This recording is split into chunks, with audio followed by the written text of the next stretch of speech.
All right. What is up, everyone? Will and I are back to have another amazing conversation. We got like some really good feedback from our last conversation, and we thought that it would be pretty fun to talk about some other topics that we find interesting and maybe might be interesting to other people. Will is the creator of the neural awareness method. If you want to just drop a couple little like tidbits about yourself and where people might be able to find you, that would be cool. Yeah, so if you didn't see the last episode, we dove into you can heal permanently as a huge topic and bridged that with neural awareness and bridged that with, a lot of personal stories and explanations and explorations. But now we're here, and I'm going to continue probably to share about neural awareness, which is simply just the awareness of your nervous system and probably how it connects to consciousness, other experiences, relationships, depending on where we go with this topic. Did we have an intention to get into the relationship space? Yeah. You kind of came up with that. It was like the journey home to like secure attachment or something like along those lines. And I was like, yes, that sounds great. Yeah, so I mean, I could definitely just open up and share about attachment and how it connects with the nervous system, and then I'm sure you're going to bring in some knowledge and personal firsthand experience, especially working with men. Mm-hmm. Yeah. But basically, your nervous system, in my view, is the key determiner to your attachment style. So if you have an anxious attachment, this says so much about your nervous system. If you have an avoidant attachment, this says so much about your nervous system. If you have a disorganized attachment, basically means that what your nervous system is saying about avoidant and anxious, it says a bit of both. And your system has both of those issues predominantly. And then if you have a secure attachment style and you've really established that well, it says a lot about your ventral vagal pathway and how intertwined it is with your relational patterns. And we all kind of want to go there. But the thing that is needed to go there is authenticity and bearing our heart and being able to trust and communicate openly and effectively. But all of the, avoidant and anxious and disorganized attachment styles and the nervous system states that come from those are going to be limiting your capacity to be authentic because you're going to be in a protective state. So you can't connect deeply with somebody if you're in a people-pleasing or a protective, argumentative mode. There's no way for them to meet your authentic self because you're living from a place of inauthenticity, obligation, attention seeking, reassurance seeking, which is all not honoring the true core deep essence of you, which comes through when you're in very deep ventral. And likely when you're more tied to avoidant, there's a still fear program there. There's the fear of, I can't open up, it's not safe. Maybe if I share too much, it'll be used against me. So there's the censorship, there's the holding of the tongue when it comes to expressing your honest truth. And then of course, there's the shutting down and the dynamics that can happen when it's like, okay, it's not safe, I'm going to withdraw. And all of that is just a huge compromising themes that come into the way that we connect. But if we can build and reconnect our ventral system, which is ease, flow, bliss, harmony, authentic communication, flow state, joy, and deep intimacy, if we can pair that neural system, which does take trust to do, with our relationships, then all of a sudden we become an anchor that they can actually feel mirrored to us for. So they see us, they see that we're in this space of openness and authenticity, and so then they can feel a mirroring occurring in their nervous system and meet in that capacity. Similarly, if you're operating from any of the survival states, it's likely that they'll meet and mirror you in that space. Survival breeds more survival. Protection breeds more protection. And so you have this huge underlying basis of just how your nervous system connects with how you form relationships that is really at the core of our attachment patterns, in my view. Yeah. And so I would think too, like just a little overview for anybody who's watching this that doesn't know what insecure attachment or secure attachment is. if you think about, there's 4 attachment styles. You have dismissive avoidant, you have fearful avoidant, you have anxious, and you have secure. So the way that I really put them in a simple way for my clients is like, the dismissive avoidant person is somebody who's like highly independent, doesn't want to get really too close to others. They feel like a threat or a fear of being like really emotionally or intimately connected to other people, even though they do want it. And all of these attachment styles are created in our childhood. So somebody who's typically dismissive had really absent parents, and they were absent long enough that the child was able to come up with a maladaptive strategy of self-soothing and fully relying on themselves and seeing others as like a threat to like their inner peace, or their, it brings like an element of chaos for them. Then you have somebody who's fearful avoidant, is both anxious and dismissive. And they typically are the ones that grow up in actual abuse, could be physical, emotional, sexual, but they also have an element of closeness to their caregiver. So sometimes they're connected to their caregiver. Sometimes they experience positive emotions with their caregiver, but it's completely unpredictable. So they're never able to create a strategy, a maladaptive strategy. So in their relationships, they swing from being like, get away from me, I hate you, to like, I love you, please never leave me. And they feel this sort of internal chaos that they don't know how to soothe. And then you have the other end of the spectrum, which is the anxiously attached. And that's the person who had maybe emotionally available parents, but then they were physically like gone, or the opposite. They were physically present, but they're not necessarily always emotionally available.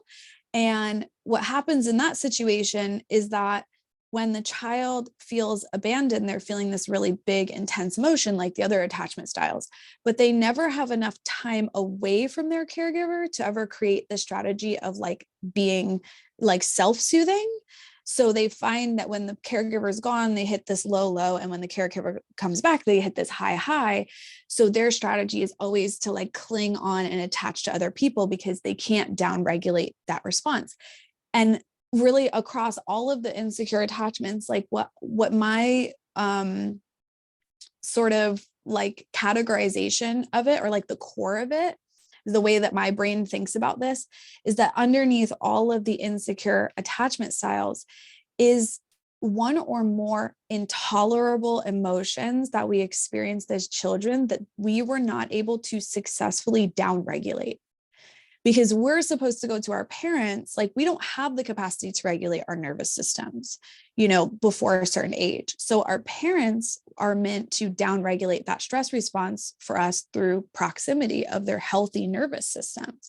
If their nervous system is unhealthy, right, then we have to create some kind of a strategy to deal with the surviving this intense stress output that just is chronic, like we can't make it stop. So in anxious attachment, the intolerable emotions are typically like rejection or abandonment or feeling unwanted or undesired. For the dismissive, it can be feeling like defective and like unlovable, or like a suffocation, like going to lose the self or whatever. And then the person with fearful has like both of those. And so like if your parents never teach you that, you can feel a big emotion, but that it has a short lifespan, then you grow up to believe that those emotions are literally intolerable. They're like extreme and they can never be downregulated. So we need to avoid that at all costs. So these insecure attachment styles to me are really just these sort of maladaptive strategies to prevent ourselves from feeling emotions that we felt in childhood that we had no solution for.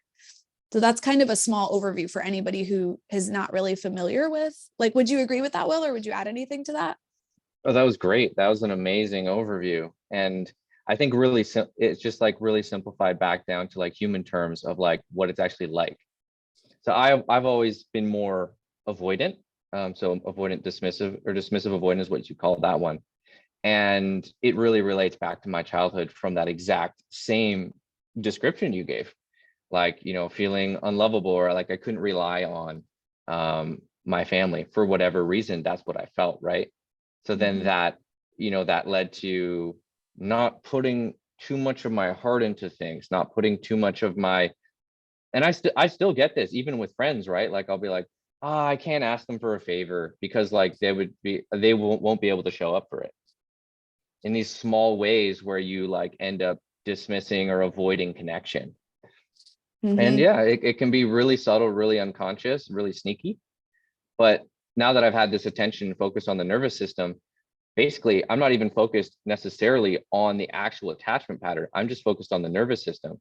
And the nervous system gives me a clue that, hey, I'm kind of going into that avoidant pattern because my dorsal system is cranking up the volume knob enough that I can feel I'm actually hesitant to connect.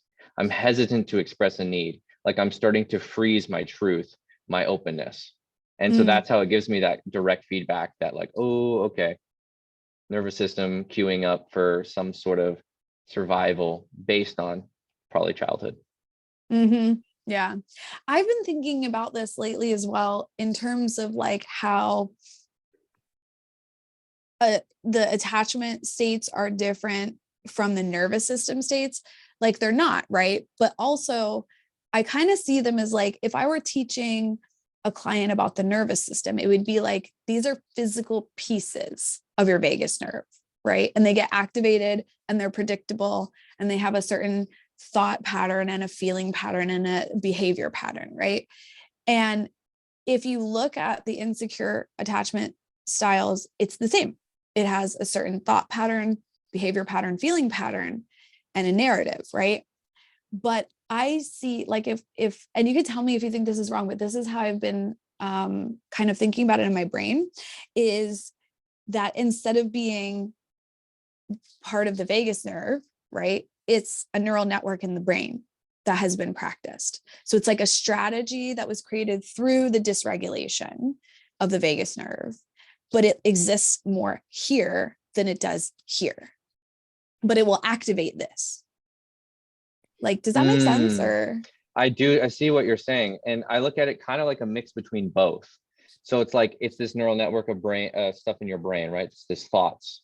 That's the story that comes along with, I can't really ask for their help because they won't be able to show up. That's part of the story. But that same network of thoughts is completely interconnected with, let's say, the sympathetic branch. So it's like a full body experience. The brain is having one thing and the nervous system's having another, and those two are creating a little web. yeah, And that makes a lot of sense. yeah, but you're right. I do think the story in the head and that part of it really encapsulates it and kind of is the cap on top of the dysregulation or whatever that's going on in the body. The head just like caps it, which is why we always talk about letting go of the story, non-narrativization. When you're able to take that cap off and not believe the story hook, line, and sinker, that this is the absolute truth. Like if I open up, I'm going to be, shamed, or if I open up, they're going to not be able to meet the needs. Like to let go of those stories and to be able to put our heart on the line in this very brave, ventral way. That Mm-hmm. means like leading from authenticity rather than waiting to have someone give you all the cues of safety so that you eventually feel, Yeah. assured enough, which is what we all wish we could get. But leading from authenticity and bravery and courage to express, I think will have will help support those changes in the body. But in order to do that, you have to let go of that story that caps Mm-hmm. off the nervous system state and kind of encapsulates it. And the story is so intense and so confusing because it's all you have ever known. If you have an insecure attachment style, it's like this is from day one when you were born, like this, all you know, right? And what I've been able to kind of boil it down, because I've been doing a lot of work around this and just trying to be like, I like to be able to understand. I think you're like this too. It's like you want to be able to really understand on paper what the hell is happening here and see that it's predictable. And once you get that predictability, you're like, okay, now a change can be made. But when you don't have that like container, you're just like, I have no idea what's going on. Like you're blended with it and sometimes you're not. And you can't see like the edges of it.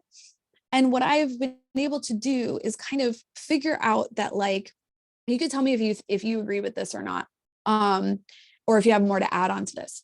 But what I boiled it down to is somebody with secure attachment, their parents taught them or reflected to them that their feelings are valid, that their needs will be met, and that their boundaries will be respected across the board consistently. So they grow up to not have any fear of just being themselves, because they're like, of course people will meet my needs. Of course, like, I'm valued. Of course my feelings are like important to others. Of course my boundaries are respected. Like, that's all I've ever known. Whereas with somebody in secure attachment style, it's the opposite. Boundaries are always disrespected, needs are rarely met, and feelings are always invalidated, right? Or made to be like repressed or like dismissed. Because if you have a parent who's highly dysregulated, well, if they could regulate their nervous system, they would choose to do so. They wouldn't choose to live in dysregulation, right? They had the capacity to regulate, they would do that. So they don't have the capacity to bring themselves back to ventral or back to well-being. So how can they help their child do that? Doesn't make sense, right? So then you grow up thinking, Jesus, like, I'm not worth anything. I have to have something, be something, or do something in order for somebody to give a shit about me, to want to meet my needs or respect. Like, and that's the thing is, I'm the opposite of you, right? Like, I would be mostly anxiously attached most of the time. I'd be like anxious attached, and then fearful avoidant is my second one. Cause once I feel safe, I'm like, do I like this person? I don't know. So then I get all dismissive or whatever. But what I found is, like, a lot of my clients are anxious, because anxious people, I feel, anxiously attached people, I feel, typically seek out, like, because they're problem solving all the time. So like, how do I fix myself? How do I fix this situation? Right. So Yeah, it's they're like, more likely to ask for help and to seek yeah, help because they yeah, have that sympathetic drive kind of pushing them to solve the problem or to look to other people. exactly. And so I have all these clients who are anxious, have that anxious attachment style. And, I'm like, okay, cool. So like, we're going to start to work on validating your feelings, like feeling your feelings and allowing them to be there, and relaxing the body, and like teaching the nervous system a new association to those intolerable emotions. We're going to start to notice like what you need and what your boundaries are. And this was the same thing for me. When you're kind of like, okay, if you've done a lot of work as a person, you're like, okay, I can kind of start doing the feeling stuff that makes sense to me. Like, what do I need? I don't know. What are my boundaries? I don't know. If you like stab my mom, I'm going to probably go crazy. But like beyond that, like, what is there to really have a boundary about? Like, I want to stop you there for a second because that's just so telling of the anxious attachment style. Mm, It's like there's no limits. It's just anything, but just don't abandon me. yes. Literally Mm-hmm. anything, just don't abandon me. And yeah, that's where the boundaries don't get set. And that's where the needs get lost, right? And so people just really don't even know what would make them feel good, what would make them, because in their mind, basically the fear attached with that sympathetic drive to like hold this person in place is so much stronger than the ventral self-loving pathway of knowing what I need to feel my best so I can support myself and others, that the sympathetic drive takes over and you have this hypervigilant focus on the other person, for some people the entire relationship until it's over, and then they're like, oh wow, I really lost myself there. And then maybe they come back a little bit to slightly more of that ventral pathway of like, oh, I realize I'm like, haven't been sleeping well, haven't been eating well, or I never did my hobby that entire relationship, whatever it is. Mm-hmm. Those things can get lost when the ventral is put to the side and the sympathetic starts to run the show in anxious or fearful avoidant. Yeah, yeah, exactly. And it's like one of the things that I was reading recently that was really concise and really good was like anxiously attached gets confused around compromise and sacrifice. Like, you don't have this ability to be like, okay, well, like, I want this and you want this. So, okay, we'll figure out how we can both like partially get our needs met. It's just like, okay, you want that. Okay, you can have that. And then over time, there builds this like resentment. That's been like kind of my pattern in my long-term relationships, is to be like anxiously attached, like give everything away, like like whatever they need all the time, focus on them. And then you hit this point where you just can't anymore. And you've trained this person to not meet your needs. Like we have to teach people how we've received love. And if we're not doing that over the years and we're just giving and giving and giving, you hit this point in, I think, in anxious attachment where you become really resentful. And then you start to go into more of a dismissive place. And you're not really that afraid of abandonment anymore, because the pain of the suffering of having to repress your needs and boundaries over the long term has now become more painful than feeling abandonment. But it takes a lot. It takes a shit ton of giving to get to that point. It does for me anyway. Yeah, that's like really a paralleling nervous system experience of going from stress to burnout, if you want to simplify it to the max. It's like the system's just full, you're full on the gas and you can't sustain. It's just burning the car out. And then there's a sort of a shift. And I've definitely, heard you and many people talk about that shift that can happen. And I've had shifts as well in my attachment experience as well. Normally I'm avoidant, but I can go anxious. Sometimes if somebody is super avoidant, it just makes my alarm bells go off. Like, why? Like, is there something I did? Is there something I didn't do? And then I start to get into that people-pleasing sympathetic dominance. So I feel like it could be cool if we could talk about what we've learned to help support a balance towards more ventral, towards more secure attachment, towards healthy connection, some of the biggest lessons that we've seen and felt, and also some of the challenges that might have faced in implementing or connecting with that experience. Do you think that's a good idea? Yeah, I love that. Yeah. Do you want to go first? I'll start first. Yeah, I think the biggest one that I've seen, and this is kind of like a no-brainer in theory, in practice, this is touch and go. And in theory, basically what it is to be able to create a space where you can actually communicate and you don't feel like you have to put on a mask, and you're willing to have the courage and bravery to say what's true for you, regardless of how they feel. And that is giving the gift to yourself of actually being able to experience your truth, your authenticity, and to maybe for the first time ever, express your desires, your boundaries, your needs, which can be scary if you've never done that. But also it's giving the person who you're connecting with the gift of receiving you as you actually are, not you as you pretend to be to keep the connection. And that shift, I think, is massive. And even for me, it's scary, right? As an avoidant attachment, sometimes, not that that's my main, I've come a long way, but like with that template that I run subconsciously, and I have when I was a lot younger, the idea of expressing what you fucking feel is cringe-tastic. Yeah, get away. Yeah, it's like, no, I could just brush it under the rug, like, and I should just brush it under the rug. This feeling, this compulsion to maintain the strategy, the maladaptive strategy you said, is so strong, and the story is often very unconsciously woven in, like, no, they'll think I'm too much, or if I do, like, I've seen that doesn't work in the past, or it doesn't really matter that much, like dismissing. And I don't want to be seen as an anxious attachment though, so I'm going to maintain avoidance. I've had that one for sure too. And I know a lot of men in general have that one, where it's like, look, I don't want to express my feelings, my thoughts, my emotions, my desires, my needs, because I don't want to be seen as like needy. So I'm just going to repress that.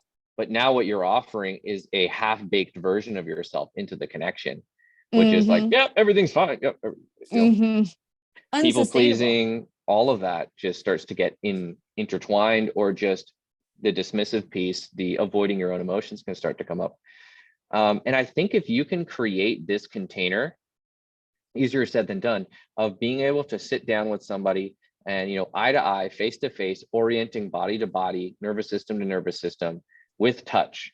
If you're able to create that container in a sustainable or rhythmic way, meaning it's a few times a week or every day, depending on how connected you are with that person, the nervous system, something starts to shift where it's like, oh, like I can actually express myself. Like this is not as crazy as it feels when I'm not communicating and when I have all this time alone in my own head. And so you got to like have the courage, the bravery, and of course the alignment that you're actually talking with somebody who you feel you want to open up to. And then, you know, putting things in the middle, which is the fire of your awareness, your joint awareness. How can we handle this? This is here. Can we process this without blame, without accusation, but just generally like a presentation of what is and an acknowledgement of what is and seeing what happens. And how can we support each other in that? Yeah. Because that's really what it comes down to. It's like in romantic relationships, most people are unaware of the fact that it's the completion of your parental bond, and that there has to be a commitment. Most people think like, oh, you meet somebody and you just have this happily ever after. And it's like, no, you have a honeymoon period. And then all your shit from childhood is going to come up and create an atomic bomb in the relationship. And it's like, if you don't know that, you think, oh, this isn't the right person. Oh, this isn't, it's not working. And it's like, no, it is working. This is working. You just don't know what you're looking for and you don't have the proper tools, So it's like the relationship for people who have insecure attachment styles, obviously, is there to bring up a reenactment of childhood, right? It's like, you're going to be compelled to use those maladaptive strategies, and not even compelled, seduced into. And just like you said, like, I'll just sweep it under the rug. Like for me, it would be, and I find that like most people I've talked to that have anxious attachment, they're very much like this, where it's like something small will happen. It's a tiny little need or a tiny little boundary or a tiny little feeling you had that could have been expressed. And you're like, I'm not going to rock the boat over that. Like, that's stupid. Why? I'm going to wait till it's like something that's like important, because that wasn't important. Right. And then something else happens and you're like, no, that's not important. We'll wait till the next time. If it happens again, I'll bring it up. And then it happens again. And you're like, yeah. And you keep doing that. And you keep doing that until you hit this point where it pushes you into a sympathetic activation. And you use that sympathetic to dump all the stuff out that, and then your partner's like, wait, what? Where is this volcano coming from? You never said anything before. Right. And that's typically the pattern of the anxious attach, is like you first of all, can't identify what you need. You can't really identify what your feelings are, and you don't have any boundaries. You don't even know what a boundary is. So it takes a lot to like build that up. But then it's like, there's this, and especially if you were modeled this, like in my family, it was typically like, you don't communicate about something until it's an explosion. Right. And then after the explosion, we're like, okay, like, let's sit down and like, okay, what's your opinion on this? But we're going to explode first, so it's the, what I find to be the hardest part about all of this is the seduction, right? It's not even, it is the being blended, right? So like if you're healing or unblending from, one of the nervous system states or PTSD or panic or whatever, dissociation, it's very difficult to do those things. But you're not like, there's not another person.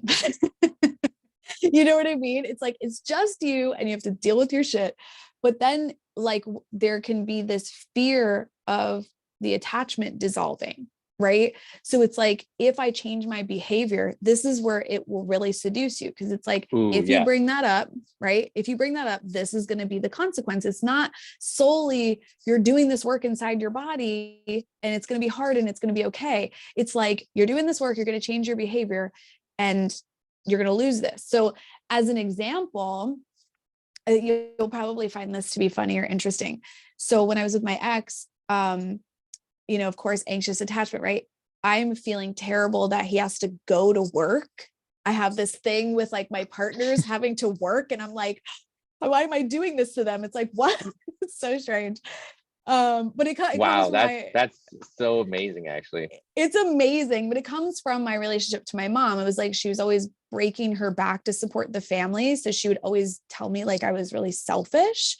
Like if I didn't do the dishes when she got home, like you don't understand how I suffer all day, right? So it's like as I grew up, I tried to take that suffering away from her by trying to provide for her, like monetarily, like figure out things, right? So I do that in my relationships where it's like, I never want my partner to suffer. So I'll just suffer and go to work 14 hours a day. And then they can hang out at home and never leave me because they're happy with me. Right. So my ex would be like going to this horrible construction job. Right. And I'm like, God, he only gets a 45-minute break a day and he's in the sun all day. And like, how can I just make this better for him? Oh, right. Cause I'm doing this to him. So I'd get up at 5 o'clock in the morning and I'd make his breakfast and his lunch. And then I'd fucking drive him to the train station so that he wouldn't have to figure that out in the morning and all that. And then I'd pick him up from work. Right. And try to make dinner or whatever. And I remember when our therapist was like, all right, Justina, you're not going to take him to the train in the morning anymore. In fact, you're not even going to get up in the morning. You're just going to let him make his breakfast, his lunch, and he's going to go to the train. But I'm like, what? I'm like, but how is this grown man going to like get to the train? And therapist is like, well, he's just going to get a bike. And I'm like, right. And I'm like, oh my God, he's going to hate me for all of eternity. He's thinking I'm doing this to him. Right. And then what happened was, I remember, I will never forget this. I'm like standing there doing the dishes and I'm like, okay, like, and he's like, yes, this is fine. I'm going to get a bike and fucking ride the bike to work, whatever, who cares? I'm washing the dishes and my brain is on a loop with this intrusive thought that he's riding his bike to the train station and he gets hit by a truck and dies. And it's my fault. I killed him. Because I was too selfish and too lazy just to get up an hour early to take him to the train station. How wild is that? Wow. Right? Wow. I mean, Yeah. you mentioned so much in this last little excerpt, but just really speaking to that, it even can get to that point where the neurological circuits of paranoia can get woven into your attachment style. Like it becomes not just a general anxiety. Now it actually becomes a paranoid state or a panicky state or an obsessive state or an intrusive thought experience where you're actually, that thought's coming in, you have visions of him like getting hit. And then that guilt, right? Underneath, like, I did that. Yeah. Yeah. So to come back to your main topic of like, when you get into these relationships, unless you're like consciousness level 9, you're really in just high flow state, high bliss, there's likely going to be these stuff coming up. And a lot of it is not even based, like you said, on the actual person's behaviors. It's based on your interpretations. It's based on your story. And it's based on the way that you're framing it in your mind that makes it feel like it's your childhood again. Even though it's like way different, right? And so for me, that's why it always comes back down to observing the nervous system. The thing I love about neural awareness is it's not about, oh, there's some new pattern, you have to like get to the bottom of this thing. It's just like, oh, this is a sympathetic activation. What's the story? It's probably bullshit. Let's take a look. Let's investigate. And the hard part is, right, when the stories are really real, have been alive for us for so long, those are the ones we feel, I don't know if it's bullshit. Like, it's protecting me. And we feel that, so strongly. Yeah. But with the neural awareness process, especially with self-inquiry and the understanding of your belief work, you get to this place where you can feel, okay, sympathetic, strong. There's even a tinge of paranoia. Like if we were to take ourselves back to when you're cleaning the dishes and you had the intrusive thought of him getting hit by a car and it's your fault. Sympathetic, strong. There's some paranoia. There's clearly some people pleasing. I'm focused so much on him. I feel guilty. So there's this feeling of like, I'm responsible for another's well-being, which is a telltale sign of people pleasing. Okay, that's the story. Can I get curious enough to investigate the validity or the lack of validity of this belief? Can I do that with curiosity, with genuine awareness? And a lot of time you start doing that, and it's like you're playing with something that you feel like could explode or something really good could happen. You're like, it's very delicate. You're doing surgery in a way. You're like, what is this? Is this belief I've always felt is true? And the process I guide people through is ask yourself, is it possible that this belief that I hold so truly, that I'm responsible for his well-being, if I don't tend to this need, he's going to leave me or get drastically hurt, for example, is it possible that this belief is a misperception, is a misunderstanding, is misguided, and it actually is not true? It's completely false. And can you get into that genuine inquiry with yourself of like, is that possible? And is that possible even 1%? Okay, well, 1% possible that I'm misperceiving this. Okay, that's the opening. Then we go into the space where I'll ask people, can you go in there and can you imagine what the belief would be like if it was the complete and utter opposite? For example, I'm not responsible for his well-being whatsoever. He has all sovereignty onto himself for his own well-being. And by focusing on myself, I actually nourish myself and him in the best possible way. Mm-hmm. And then breathe with that opposite belief and see how it feels in your body. And I've literally had myself huge breakthroughs with this, but also with clients as we go through this process sort of in slow motion and really articulate it well, that they'll like break down to tears and realize like, holy shit, I believe this as absolute and unquestionable. So much that it actually made me anxious to start questioning it, but I feel this relief now. And I feel this opening in my body. And one of the drastic ways you can see these shifts changing is literally they'll feel more openness in their body, or you will if you do this practice, but then you'll actually feel your ventral system come online to the point for me where I felt it like, oh my God, I feel like I want to connect with this person now. I feel this openness to express, like I want to share more love. And it feels like from a very authentic place where I feel more expressive, more creative. Like I can sing. One of the ways that I'll know I'm more ventral is I can like sing or freestyle or play music, and the creativity just is a nonstop experience. And it's just beginning to, like flood through. Yeah. By the way, I don't know if you're hearing, there's kind of like a truck. Should I close my window? Can you hear it? Is it too loud? I can't hear it at all. Okay, good. Just want to double I think Zoom is cutting it out. Yeah, it makes a lot of sense. And I think too, it can be achieved in a different way as well. So like if somebody's having a really hard time, like they're so blended with that thought and they're so resistant to like letting that thought go, or they feel like it's so real and so true, that you can go another way where it's like more behavior based versus changing, like, because I think you could change the thought, you could change the feeling, or you change the behavior, right? So it's like if you change, like for me, if I focus on more of changing the behavior and understanding that if I just change the behavior, then I'll have a different outcome, right? Then it's like, but also knowing that it's a fact that if I change the behavior, that something different has to happen, because I don't like what's happening, right? I don't like getting up at 5 o'clock in the morning. I do it out of survival, right? I don't like driving him. I don't like being responsible for his life in any way, shape, or form, but it's a have to for survival, right? But if I were to be like, okay, anxious attachment, we're going to put you over here. And like, if I could just choose anything that I wanted to do and I didn't have to worry about any of that, then what? Right? Be like, oh, well, I would sleep in and then I would get up and make my breakfast, or like work, or like do whatever it is that I want to do. Right.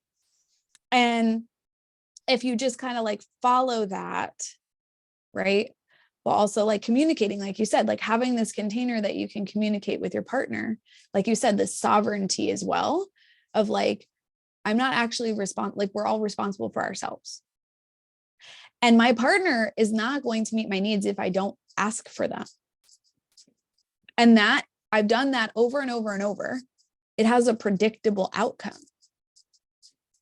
And that's the thing about this seduction, right? Like being colluding with these thought processes is like, they always end up creating the thing that you're afraid of. Like that was something that you taught me like way in the beginning of like, if you're trying to problem solve panic, the panic is going to get bigger. You're going to become more dysregulated. if you're trying to problem solve any of these things, they're just going to continue to grow. Right. So it's like, if you're trying to constantly strategize your relationship. So like another thing that anxious attached would do, this might be, I'm not sure if this is something you've done when you go into anxious, or because you're more dismissive that you would avoid doing these kind of behaviors. But typically, like if you feel like there's abandonment or rejection on the horizon, or if it's like sort of happening, or you're perceiving it in some way, then you could throw these like Hail Marys out there, right? Like you might be like threatening to like leave the relationship to like freak your partner out, right? So that they come close. Or you might like there was a time where I got dressed up really nice and I was like, okay, I'm leaving, going out now. And he's like, where are you going looking like that? Where are you going? We do everything together. Right? I'm just like, oh, I'm independent. I don't care about anything. I'm fine. I'm beautiful. And I'm going to go out in the world and see everyone else see me as beautiful. And he's just like, no, you are not. I'm freaking out. Right. I'm like, good. I'm glad you're freaking out. And it's like really destructive, right? Because as an anxious person, you know that you're needy, you know that you're clingy, and everybody your whole life has told you, ew, gross, get away from me. Right. So like, you're not going to show somebody that side of you. Right. Or like most people don't. Some people will call your phone 95 times, but outside of that, right, typically you're trying to hide that. So you'll do these weird behaviors where like you'll try to get attention from other people, or like I would pretend to like be on my phone like interested in something that like has nothing to do with him, right? He'd be like, what are you doing? Who are you talking to? I'm like, no one. Just freak him out a little bit, you know? And it's those behaviors that are You're so insidious. destructive. But that is like every single person I've talked to with anxious attachment, they're like, yeah, these are the behaviors. Like they start to move away. Okay, how can I get them to come back close? In any way of doing that without me ever having to be like, hey, I'm scared.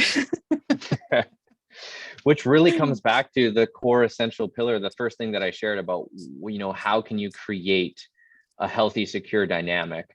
And it all started with authentic communication, courage, and bravery to really share what your experience is and let the chips fall where they may, which is exactly what is not happening in all those situations, right? Like you're there and you're like, okay, instead of sharing that I feel and I'm processing and I'm working on this neediness, this abandonment fear that I have, I am going to manipulate it to look like I am on the phone with somebody else so that he gets perked up. So I feel the attention drawn towards me. But I feel like the big illusion there is you end up getting attention, not love. And that Yes. ends up creating, the void is still there. You don't feel loved. It's like, it's kind of a false strategy, Yeah, because maladaptive false they're strategy. not connecting with you in ventral. They're just going into sympathetic and then like, what? And then they're focusing on what the threat is. It's not like a ventral to ventral activation or connection. Yeah, exactly. And that's why it's so important to open up that ventral pathway in your communication. And it doesn't have to be like you talk every single day or you have to sit face to face. But I think just opening up the authenticity there and being willing to do that wherever it ends you going is the brave move, is the bold move that either gets you, this didn't work, or this is a fuck yes, because I actually feel like I'm being myself and they're actually into it. And that's a scary thing if you've always had to put on a mask to get connection. But then the reward, if you do this, is okay, this person didn't like it. Now I know that I'm not going to be wasting my time being inauthentic for months or years trying to make it work, when bottom line, end of the day, if I'm real, they don't fuck with it. They're not into me in my authenticity. And that big move to take that step forward and to communicate, and to try to just live your authenticity. Doesn't always have to be communicating. It's just like living it, taking actions from that place.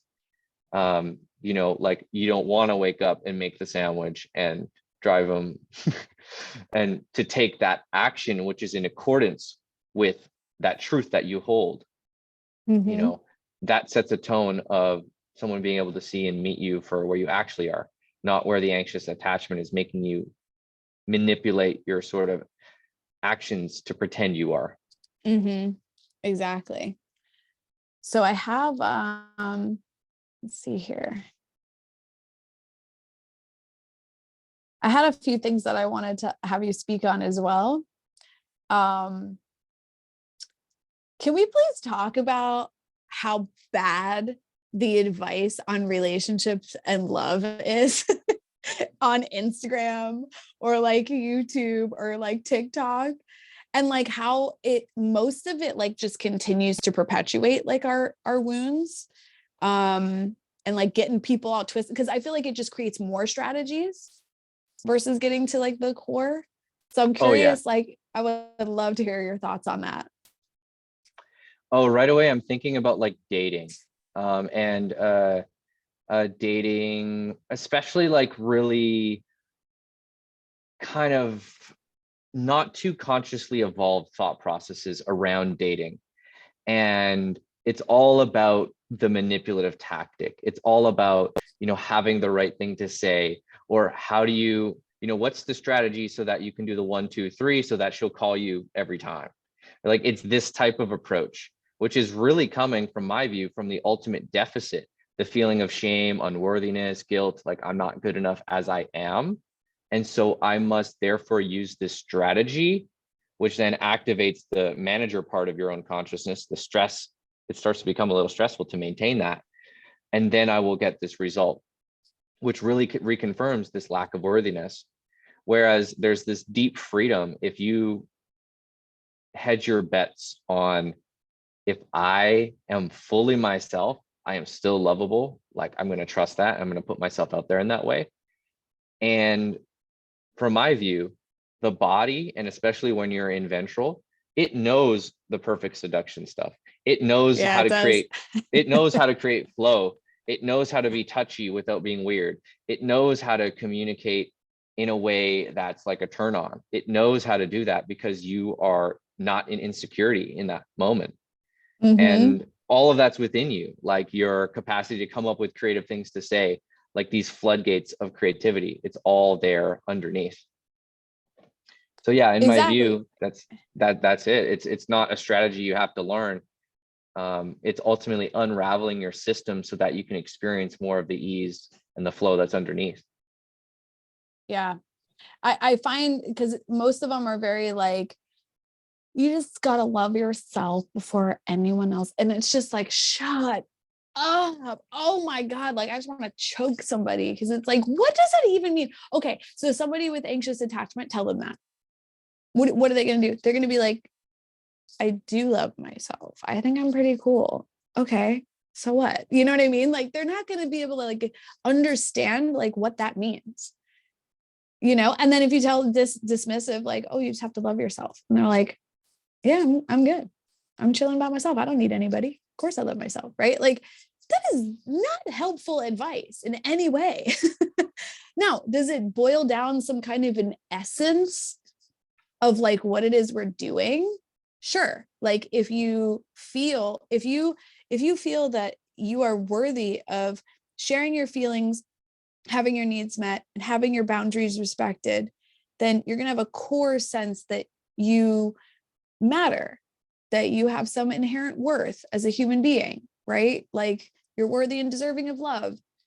But most people are not growing up like that. So to have this idea of like, just love yourself, that is a confusing idea for many people. It's just like, I don't even know what that's supposed to mean. So then they go take a bubble bath and they're like, okay, where's Prince Charming? I took my bath. That's a good one. I got my hair blown out. Let's do this. I'm loving myself. Anybody there? Just looking for love. Just looking for a quick date. Anybody? I'm in the bubble bath. I mean, these things, there's always some truth, to cliches. There's always some truth just overly distilled into its most basic form, right? And so there is something there, but you're right in that it like, when people say that, they're not really telling you like, how do you love yourself if you actually hate yourself? Like, yeah. And they don't even know. Like, what if you don't even know that you hate yourself? You know, like I felt that way. Like, I felt like I didn't hate myself. I put all this work into myself. You know, I've done all this stuff. I've gone to the ends of the earth to try to like heal and do better and be a better version of me. And people are like, but you hate yourself. And I'm like, what? You know, and that's the thing where I think it gets skewed. It's not really about loving or hating yourself. It's just about what you're seduced into reenacting over and over and over again. If you don't know that you're doing that, you don't know that you're harming yourself.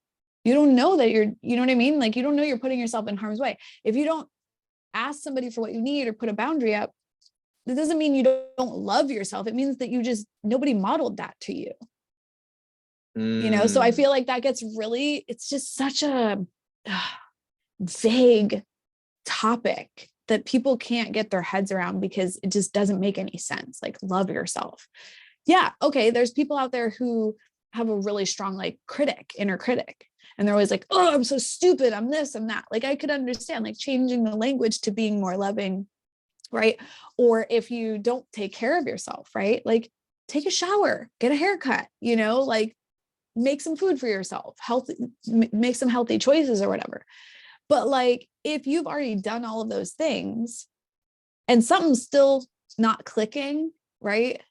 It's probably not self-love in the way that, like, I feel like the internet perpetuates it. It drives me insane.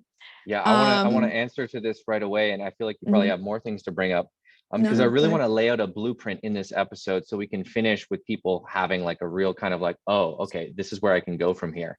And this is how I look at self-love. I've even made a post about this. Self-love is unblending from mental narratives which dysregulate your nervous system. So that makes it very concrete, right? Now it's not like, oh, just do the bath and to get the haircut and change your words and all of a sudden you have it. It's a lot more of, when I'm repeating this story, my system is going into high sympathetic, people-pleasing stress, trying to manage, trying to fix. Or when I'm repeating this story, my system is going into freeze, addiction, procrastination, self-censorship, shutting down and feeling depressed or drained. And therefore, this story is interwoven with this state, which is honestly unhealthy for my body. So I break it down to real simple terms. Chronic dorsal or chronic sympathetic activation, or flipping back and forth, is literally unhealthy, bad for your immune system, bad for your inflammation levels, bad for your overall mental, emotional well-being. And so, you know, in the same way that you would love yourself and, you know, do things that are good for you, like take a shower, like be clean, like, you know, if you had a broken leg, you wouldn't like step on it, you would wait for it to heal. In the same way, if you have this basic self-love for your physical being, you also have this love for your nervous system, which is like, this story and this way of acting and feeling and behaving that I'm feeding by repeating this is not loving. It's literally like putting a little injection of toxic plasmosis into your veins every day, every once in a while, you know, just another little hit. Oh, it's so stressful. Oh, so you would never do that consciously. Like, who would just do that? Like, if I was like, here is this is cortisol and like it degrades your cells. Please inject with me. Yeah. 1,000 times today. It's like, yeah, you'll hit this and you'll feel connected with somebody, meaning that they'll be like in your life, but you'll have to take this shot 10 times a day. Are you okay with that? It's like, okay, this is how I look at it. It's like very real. Like, that is not self-love, that's self-harm. Yeah. And so to shift the mindset around, okay, I have awareness of my nervous system. I see that I'm stressful, trying to manage, fix. So I'm trying to manage, can they like me? I'm trying to, you know, people please. I'm like putting their needs first and forgetting about my own. I'm getting frozen. I'm not speaking my truth. I'm avoidant. I'm withdrawing. I am feeling depleted by interacting and sharing. To be able to get to the story that's there, which is often like a weird, vague echo in your mind. It's not even that clear. It's just kind of this thing. It's amorphous. It's like, you know, it's just this like weird echo of like, you should really focus on them. Like, they have to, it's like, you can't even really pinpoint it until you're like, wait, there's a story here. And to be able to unblend from that story, allow the system to come back into ventral. So you're no longer taking, these strong actions from the fears of that story.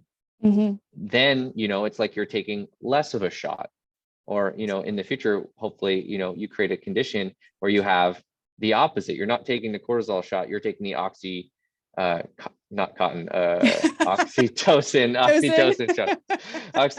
shot, and you're getting the serotonin hit, and you're getting, this beautiful cocktail of connection and authenticity that's rewarded to you when you put your heart on the line and your body gets habituated to that chemistry.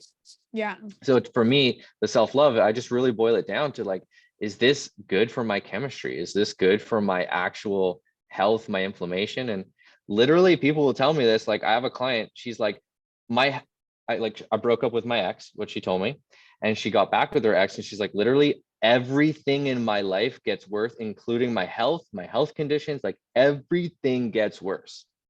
Like my inflammation, I'm unable to show up for business, I feel inflamed, I'm not eating food as well, I'm not digesting as well, and I'm getting like nerve pain, I'm getting these weird things. It's like everything is getting worse. And I'm like, in my mind, of course, when you take that shot of cortisol, and when you're getting all the other chemicals we don't even know about, like on a day-to-day basis, got 5-10 hits, maybe more, then of course your health is everything's gonna go along with that. So to love yourself enough to realize this isn't healthy for me, and to either shift it by being your authentic self and seeing if it can meet you, or realizing that something just isn't healthy for you, like a bad habit, and being able to move forward and trust in a divine source that something that is truly meant for you, that is benevolent, will come into your world. I think that's how I frame the self-love piece. Yeah. I mean, that was perfect. It's so true. It's like if you're doing something that dysregulates your nervous system over and over and over again, it's just harming you. So if you're harming yourself, then obviously that's the opposite of self-love. So it's like, it's nice to take a bubble bath, but if you're laying in the bubble bath and you're thinking what a piece of shit you are. Like, or really banking on like somebody coming to save you, you know what I mean? Like even that, like, I'm hoping that they coming because I'm in the bath and I'm like rub-a-dub-dub, like waiting for you to come, baby. Do I get the reward now? I did the self-love thing, so like now I can be loved, right? Right, which is actually really just a sympathetic strategy. It's a little bit managerial. It's like, look, I'm doing the things, ticking the boxes so that I can get the result, rather than trusting, I'm going to put my authentic first step forward and allow the universe to meet me, which is almost like this higher consciousness approach to it, which is, I was playing around with my client. I don't think it was you, it was somebody else. And we were talking about like the Tinder of the universe, and we called it Devinder. It's like the divine Tinder. And it's when you're being your authentic self, like you don't need a dating app. You are a magnetic frequency which attracts somebody who resonates with you, and they see and recognize and appreciate you deeply in a way that 1,000 swipes on Tinder it takes to get to someone maybe like that. Yeah. You know what I mean? And that's like the bold move, is like, take that authentic step forward, vibrate, resonate, be yourself. That's a signature being bound out into the universe. Especially now, if you can have social media, you can like really share your ethos, your message, whether it's just fun, play, or actually something that's purpose driven. People see, and it brings energy back to you. And to me, that's the new Tinder for those who want to choose to step into it. Hell yes. Plus, all them dating apps are rigged anyway, so we just need to reach out to the universe, because the universe is limitless. It doesn't. The universe isn't like, well, you didn't pay $25 this month, so only 3 people are going to see your profile. Yeah, so depressing. So the Devinder, I think, is huge. Like this divine Tinder, this ability to step into your authentic frequency so deeply that you can be met, not in a space of like, okay, next week because I have a need to be met, but in a space of, I want to do this anyways. I want to be my authentic frequency anyways.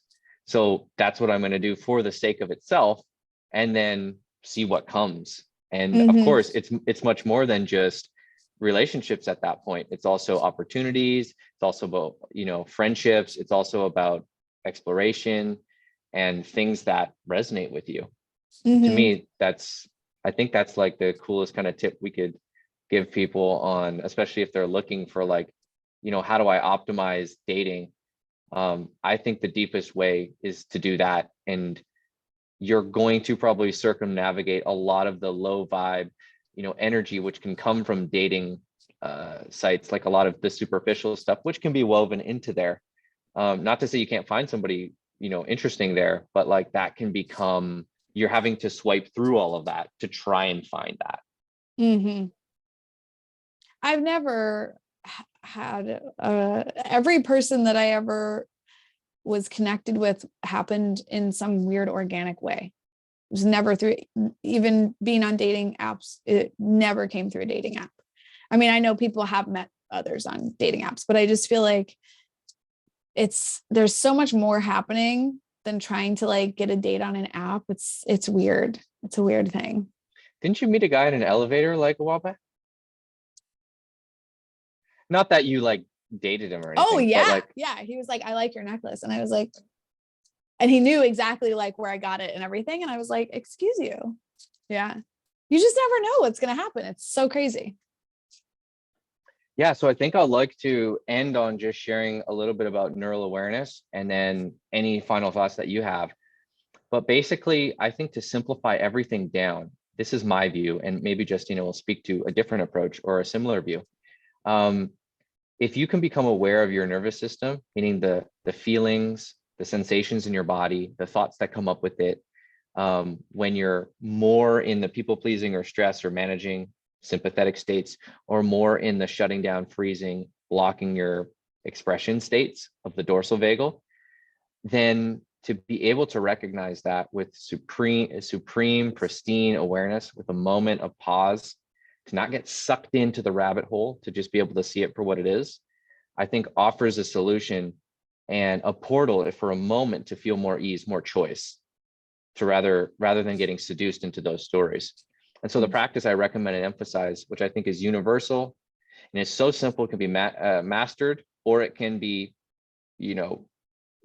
done super incorrectly, is the mindful labeling process, which is noticing, oh, anxious attachments here. You notice that, taking that slow, deep breath of recognition.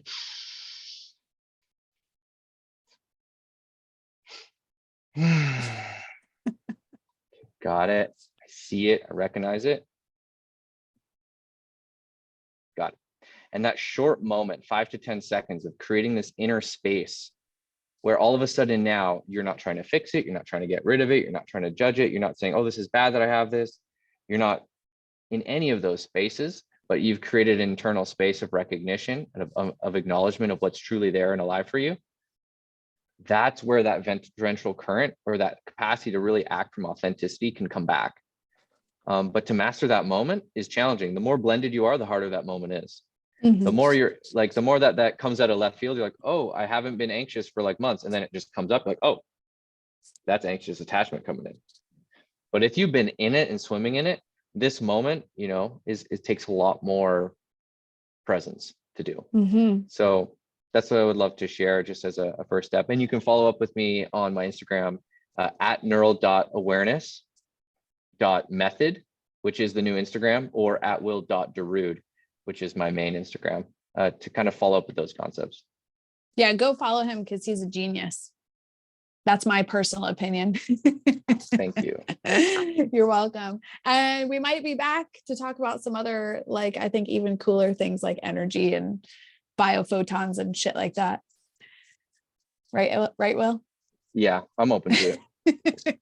Take it one at a time. But yeah, there's so much to talk about. All right, cool. Thanks, Will.